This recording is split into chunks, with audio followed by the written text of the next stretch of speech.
अगला क्वेश्चन यहाँ पे देखो क्या कह रहा है, question number 121। The cost of apples is increase by 20% then decrease by 20%, what is the net percentage change in the price. भाई यहाँ पे नेट परसेंटेज चेंज पूछ रखा है ओवरऑल। ये एक तरीके से सक्सेसिव परसेंटेज का सवाल है। अगर मैं एप्पल का पहले 20% उसकी कॉस्ट बढ़ा देता हूँ, फिर 20% से डिक्रीज़ कर देता हूँ, मतलब किसी भी वैल्यू से मैं पहले बढ़ाता हूँ, फिर जो बढ़ चुकी होती है उसका कुछ परसेंट से घटाना बढ़ाना, एक्चुअली में ये सक्सेसिव होता है। इसका एक डायरेक्ट फॉर्मूला भी होता है जो कि होता है प्लस का एक्स प्लस में वाई प्लस में एक्स वाई बटे 100, ये उसका डायरेक्ट फॉर्मूला होता है। लेकिन जब आप यहाँ पे ध्यान देखोगे ना, ध्यान दोगे, तो सेम परसेंट से पहले बढ़ाया गया है, फिर सेम परसेंट से डिक्रीज किया गया है।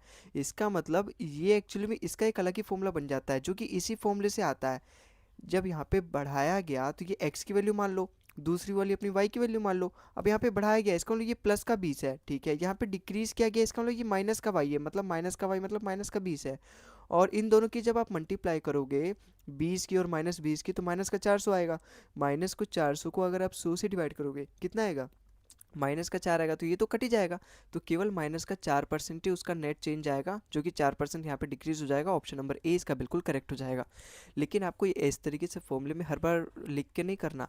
जब भी आपको सेम परसेंटेज से इंक्रीज मिले और सेम परसेंटेज से डिक्रीज मिले, इतना तो आप हमेशा समझ जाना, वो वैल्यू हमेशा डिक्रीज होगी, उसका जो फाइनल नेट परसेंट चेंज आएगा, नेट चेंज आएगा, वो तो डिक्रीज होगी, ठीक है। लेकिन इसका जो डायरेक्ट फॉर्मूला होगा वो आपको कैसे करना होगा, माइनस का एक्स स्क्वायर बटे 100। अब ये माइनस यही दिखाता है कि वो वैल्यू डिक्रीज होगी। अब एक्स स्क्वायर मतलब दोनों का मल्टीप्लाई, क्योंकि दोनों सेम है, ये भी एक्स है ये भी एक्स है, बट ये प्लस का है ये माइनस का है। भाई दोनों एक्स एक्स ही तो है। यहाँ पे ये 20 है, यहाँ पे 20 है, दोनों बराबर ही है। यहाँ तो मैंने फॉर्मूले में रखने के लिए चपुल यहाँ पे वाई ले लिया। अब यहाँ पे x is equal to y के बराबर ही है ना। अगर मैं कहूँ x is equal to minus y के बराबर है, एक एक्स पॉजिटिव का एक एक्स माइनस का है, ठीक है। जो एक्स पॉजिटिव का है वो दिखा रहा है वैल्यू इंक्रीज हो रही है 20% से, जो नेगेटिव है वो दिखा रहा है डिक्रीज हो रही है 20% से। तो इसका डायरेक्ट फॉर्मूला होता है, अगर मैं सेम परसेंटेज से इंक्रीज करूँ डिक्रीज करूँ, माइनस का एक्स स्क्वायर बटे 100, और 20 का स्क्वायर करोगे 400, 400 को 100 से डिवाइड करोगे 4, तो माइनस का 4% अपना यहाँ पे चेंज आएगा। इसका मतलब मेरी जो वैल्यू होगी वो माइनस का 4% मतलब 4% से घट जाएगी। ऑप्शन नंबर ए ही यहाँ पे 4% दे रखा है, तो ऑप्शन नंबर ए इसका बिल्कुल करेक्ट है। अगले सवाल पे चलते हैं। देखो अगला सवाल हमारे यहाँ पे क्या कह रहा है, question number 122। If the price of petrol is increase by 28%, by what percentage should the consumption be decreased so that the expenditure on petrol remains unchanged। भाई ऐसे सवालों के लिए एक ही फॉर्मूला अपना कामयाब है, expenditure is equal to price गुना कंजम्पशन। अब यहाँ पे क्या बोला गया, एक्सपेंडिचर में ना दोनों तरफ सेम रहेगा, मतलब पहले जो एक्सपेंडिचर था वो प्राइस गुना कंजम्पशन से आया। जब मेरा प्राइस यहाँ पे 18% से बढ़ जाएगा, तो सवाल में पूछा है मैं कंजम्पशन अपना कितना कम करूँगा कि इस बार भी मेरा एक्सपेंडिचर सेम ही रहेगा। भाई एक एग्जांपल से समझो, मैं 100 रुपये लेके गया पेट्रोल पंप पे और मैंने डलवाया, सपोज यहाँ पे 1 लीटर मैंने पेट्रोल डलवाया, ठीक है। लेकिन इस बार जब मैं दूसरी बार भी मैं 100 रुपये लेके गया, मन मन में खुश होके गया कि चलो इस बार भी मुझे 1 लीटर के आसपास ही पेट्रोल मिलेगा, है ना, 1 लीटर से थोड़ा सा ज़्यादा मिलेगा, 98 97 चल रहा है। तो इस बार मैं गया तो देखा, अरे ये क्या किया मोदी जी ने, तो 28% प्राइस बढ़ा दिया पेट्रोल का। फिर मेरे पास तो 100 रुपये ही है, 100 रुपये दिए मेरी मम्मी ने। तो जब मेरे पास 100 रुपये है, पहले मुझे 1 लीटर से ज़्यादा पेट्रोल मिलता था, तो अब 1 लीटर से कम मिलेगा ना, अब कंजम्पशन कम हो जाएगा। जब प्राइस बढ़ जाएगा, खर्चा मेरे पास उतना ही है करने को, मेरी पॉकेट मनी 100 रुपये है, तो अब मुझे कम करना पड़ेगा, कटौती करना पड़ेगा अपने कंजम्पशन में। तो यहाँ पे कैसे करते हैं, जब एक्सपेंडिचर मेरा सेम रहेगा, जिस रेशो में अपना परसेंटेज बढ़ेगा या प्राइस बढ़ेगा, उसी रेशो में अपना कंजम्पशन कम होगा।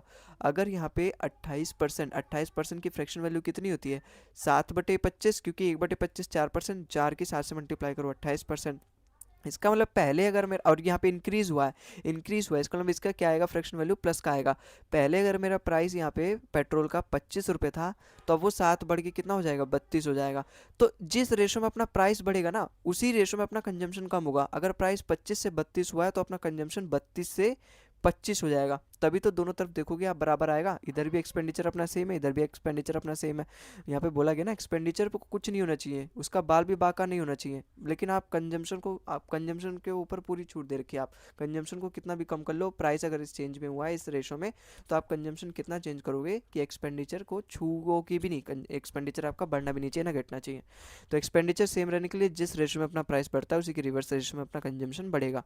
भाई कंजम्पशन मतलब पहले में 32 अगर मुझे यूनिट पेट्रोल मिलता था तो प्राइस बढ़ने के बाद अब मुझे 25 यूनिट मिलता है। और यही यहाँ पे पूछा है कितना परसेंट मुझे यहाँ पे कंजम्पशन अपना कम करना पड़ेगा, कितना परसेंट कम करना पड़ेगा। भाई 32 से 25 पे आ गया मैं, 7 कम करना पड़ा, और ओवर 32 क्योंकि मैं 32 से कंपेयर कर रहा हूँ तो ये पास अपने पास आ गई फ्रैक्शन वैल्यू। इसको परसेंटेज में कन्वर्ट करने के लिए 100 से मल्टीप्लाई कर दो, मुझे पता चल जाएगा मुझे कितना परसेंट कंजम्पशन कम करना पड़ेगा। 4 से काट सकता हूँ मैं, बिल्कुल काट सकता हूँ। 4 से जाएगा 8 बार में, 4 से जाएगा 25 बार में, 25 सत्ते 175, 175 को अगर मैं 8 से काटूँ, 8 टू जा 16, 15 बचा, 8 वन जा 8, 21 पॉइंट समथिंग आएगा, 21 पॉइंट समथिंग करके एक ही आंसर है, ऑप्शन नंबर बी इसका बिल्कुल करेक्ट हो जाएगा। आगे मुझे करने की जरूरत ही नहीं है। ये तो रहा इस सवाल का पहला मेथड। दूसरा मेथड आपको बताऊंगा ना, जहाँ से आप इस वाली चीज़ पे डायरेक्ट आ जाओगे। भाई जब भी इस तरीके से आपको सवाल दिख जाए जहाँ पर दूसरी चीज़ जो उन दोनों का प्रोडक्ट के बराबर है, जैसे यहाँ पे प्राइस गुना कंजम्पशन के बराबर एक्सपेंडिचर है, तो जो फाइनल प्रोडक्ट है उसमें कोई चेंज नहीं है। एक्सपेंडिचर पहले भी बराबर था, इस बार भी बराबर है, बस प्राइस बढ़ाया गया। तो जिस रेशो में प्राइस बढ़ेगा उसी रेशो में अपना कंजप्शन घटेगा। अगर प्राइस मेरा 7/25, क्योंकि 7/25 ये अपना 28% होता है, पहले 25 था तो प्राइस अब 7 बढ़ के 32 हो जाएगा। तो जिस रेशो में अपना ये प्राइस का वो आ गया, क्या आ गया, रेशो, तो कंजम्पशन क्या क्या रेशो आएगा, जिस रेशो में अपना प्राइस बढ़ेगा उसी रेशो में अपना कंजम्पशन कम होगा। तो यहाँ पे ये प्लस है तो यहाँ पे माइनस लगेगा, और यहाँ पे अगर ये प्लस है ना तो इन दोनों को प्लस कर दो, 7 और 25 कितना होगा, 32, और यहाँ पर ये 7 है तो एज इट इज़ 7 करवा दो। ये मैंने अपने पहले के क्वेश्चंस में भी करवाया, अगर आप जाके प्लेलिस्ट चेक करोगे तो वहाँ पे आपको मिल जाएंगे ऐसे क्वेश्चन, और ये इंपॉर्टेंट क्वेश्चन है, ऐसे सवाल प्रीवियस ईयर में आप देखोगे तो खूब भर भर के मिलेंगे। तो 7/32 आप कन्वर्ट कर लो, जो कि मैंने आपको कन्वर्ट करके भी दिखा दिया, 21 पॉइंट समथिंग आ रहा है, 21.88% अपने ऑप्शन के हिसाब से ऑप्शन नंबर 20 का बिल्कुल करेक्ट हो जाएगा। आई होप आपको सवाल समझ में आया होगा। मैंने आपको दोनों मेथड से बताया, इस वाले मेथड सबसे बेस्ट मेथड है अगर आपको इस सवाल को दिख जाए। यहाँ पे क्या आपको पूरा टेबल वगैरह बनाना पड़ेगा, लिखना पड़ेगा, और मतलब फिर उसके बाद आपके पास ये फाइनल वैल्यू आएगी। लेकिन यहाँ पे डायरेक्ट आपके पास फाइनल वैल्यू आ गई तो आपका समय बहुत बचता है, और सबसे ज़्यादा कीमती जो है वो समय है किसी भी एग्जाम में, समय और एक्यूरेसी। ठीक है, अब चलते हैं अगले सवाल पे, देखते हैं क्वेश्चन नंबर 123 हमारे यहाँ पे क्या कह रहा है। An increase of 25% in the price of onion enables a woman to buy 5 kg less for rupees 200.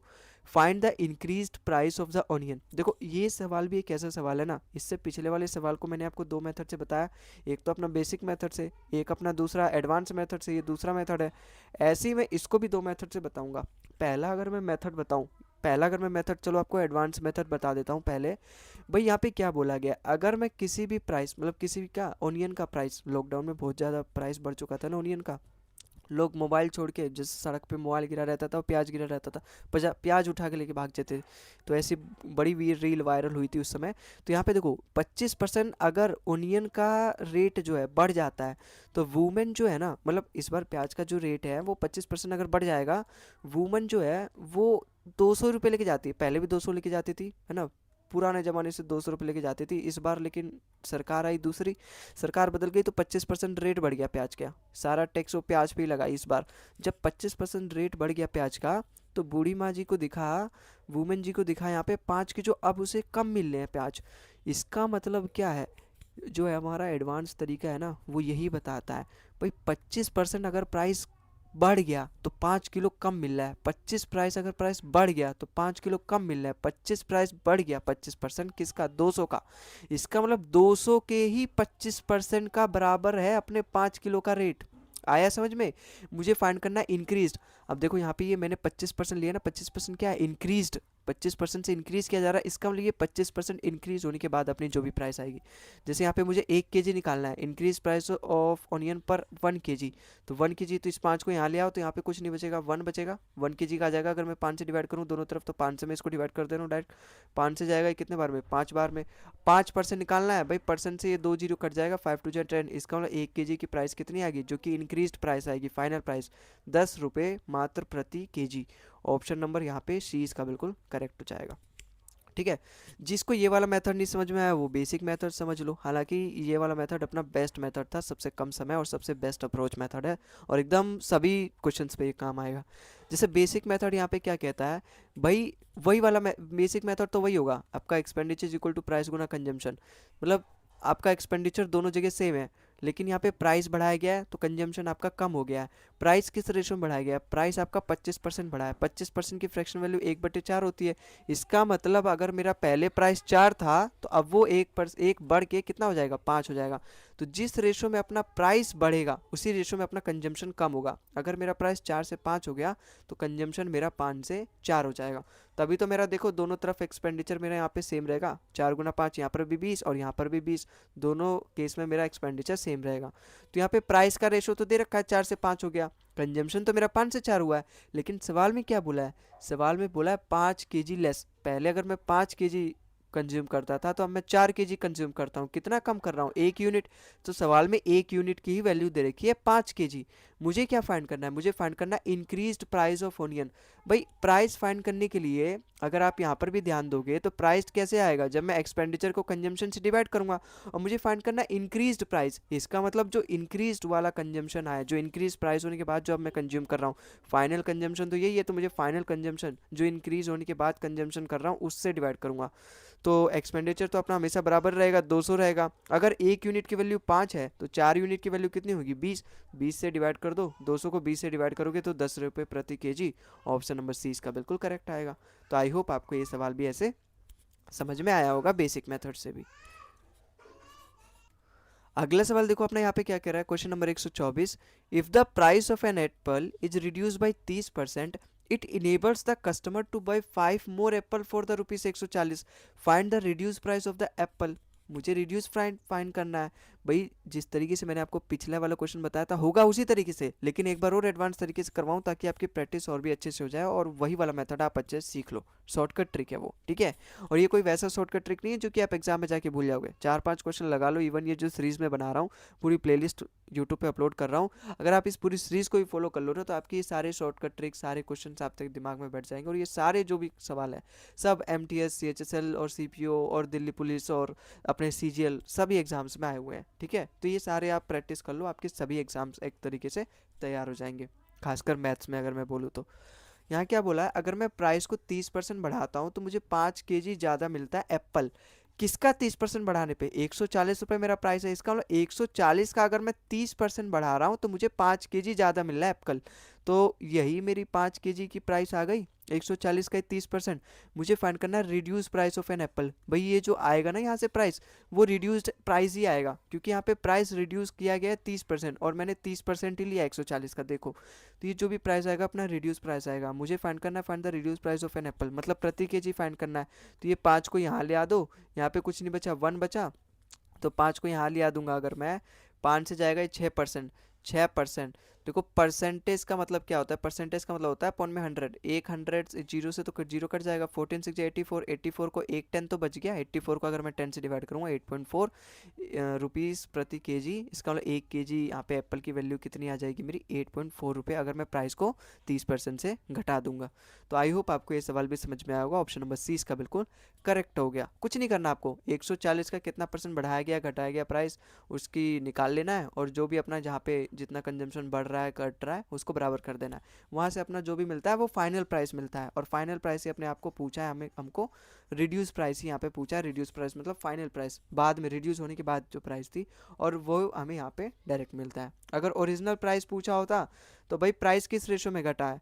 Price घटा है अपना 30% में, मतलब 10 से अपना 7 हो गया है। 3/10 ही होता है ना अपना 30%। तो अगर मैं घटाऊंगा तो ये हो जाएगा, तो 10 से 7 हो गया। तो ये जो भी आती है वैल्यू अपनी फाइनल प्राइस आती है। अगर 7 की वैल्यू 8.4 है, कितना गुना है? 1.2 गुना है, तो इसका भी 1.2 गुना कर दो। इसका मतलब अपना ओरिजिनल प्राइस कितना था? 12 रुपये था। तो जब मैंने उसका 30% घटा दिया तो देखो 8.4 आ गया। आप ऐसे भी यहाँ पे वेरीफाई कर लो। 12 का अगर मैं 30% निकालूंगा कितना आएगा? 3.6। तो अगर मैं 12 रुपये में 3.6 घटा दूंगा तो 8.4 ही आ रहा है। इसका मतलब बिल्कुल वेरीफाई भी मैंने आपको यहाँ पे पूरा खोल के इसका चिट्ठा बिट्टा सब कुछ मैंने आपको समझा दिया। अब आपको ये सवाल बिल्कुल भी गलत नहीं करना। मुझे लगता है, उम्मीद हो गई है कि अब आपसे ये सवाल बिल्कुल भी गलत नहीं होगा। पूरा ऑपरेशन कर दिया इस सवाल का। अब जैसे इस क्वेश्चन नंबर 25 में देखो, 125 में, if the price of a product is decrease by 50%, then increase by 50%, then again increase by 50%, what is the net percentage increase in the price.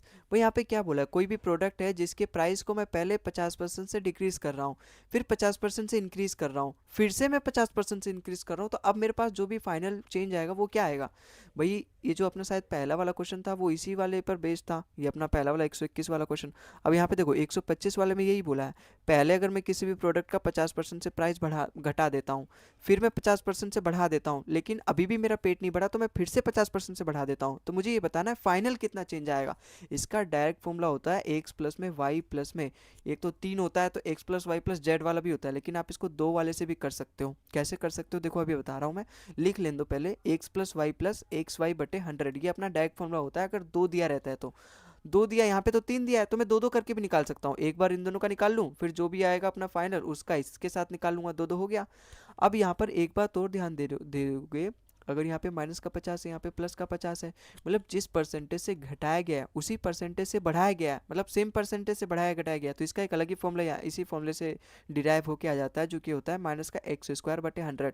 ये जब भी अप्लीकेबल होता है जब मेरा सेम परसेंटेज से बढ़ाया गया या फिर सेम परसेंट से घटाया गया, तो उसका स्क्वायर करके 100 से डिवाइड कर दो, जो भी वैल्यू आती है वो माइनस में आती है। माइनस का मतलब वो डिक्रीज हुई आती है, डिक्रीज वैल्यू बताती है।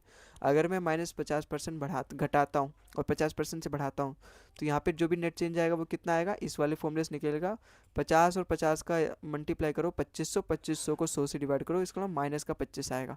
ये आया माइनस का 25 इन दोनों का। अब इसका इसके साथ निकाल लो 25 माइनस का, और ये प्लस का 50 के साथ, इन दोनों का निकाल लो, ये वाला फॉर्मूला लगा के निकाल सकते हो। भाई इन दोनों का अगर मैं प्लस करूंगा तो कितना आएगा, प्लस का 25 और मल्टीप्लाई मतलब एक्स वाई बटे 100 करोगे, तो दोनों का मल्टीप्लाई करोगे तो माइनस का आएगा, कितना आएगा 25 पंजे 125 मतलब 1250। 1250 को अगर मैं 100 से डिवाइड करूंगा तो 12.5 आएगा, वो भी माइनस का आएगा क्योंकि 25 50 के साथ मल्टीप्लाई होकर माइनस का बना देगा, तो 12.5 आ जाएगा। और 25 का ही आधा होता है 12.5, तो 12.5 अगर इसमें घटाऊंगा तो 12.5 ही आएगा। इसका मतलब ऑप्शन नंबर सी इसका बिल्कुल करेक्ट हो जाएगा। नेट चेंज जो भी आएगा वो इंक्रीज होगा, क्योंकि यहाँ पे कुछ नहीं है तो प्लस है, और प्लस का मतलब इंक्रीज हुआ है अपना प्राइस, तो 12.5% से अपना जो प्राइस है वो इंक्रीज हो जाएगा प्रोडक्ट का। तो आई होप आपको ये सवाल भी समझ में आया होगा, मैंने बिल्कुल ईजी तरीके से आपको समझाने की कोशिश यहाँ पे